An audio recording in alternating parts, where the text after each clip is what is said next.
هەڤگێر جەلالە خۆشترین شەڤە ژیانەوی کو شەڤە هەڤژینیایی بوو بۆ ڕابوو تازی و تێدا دایکەوی گیانە خۆش دەستدا خەمە دلێوی گرتبوو شیانن ئاخفنێ نەمابوون لێو کورما مەوید بێژێت نارینە ژنما مەمن و دایکە زەڤای پشتی داوەتێ و وەستیانێ بڕەخمڤە ڕوونشتبوو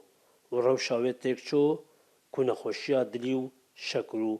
فشارە خوێنێ هەبوون بەرینگە شادلی هەبی و سەکاری هەبی و بەری بێتە ناودۆدەجی داشنی خەمە بۆ دانابی و بەرینگە ژیمەمە عادی و ئەوبوونەوەسەوەی دا عەمەلیکەن و شوڵە خودێبی و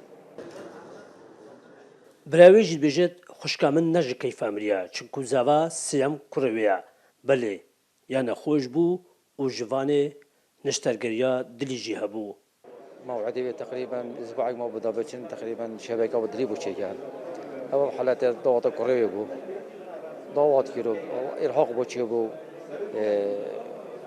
تحملنا كير يعني توسطي تو شنو جا ضغط جراي كير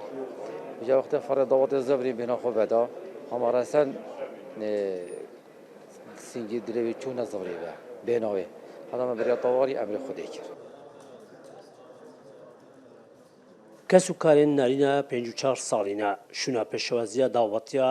قەدەرێ وەسا حەز کرد پێشەوازیەوان بەتەیا میێوانن تازیێ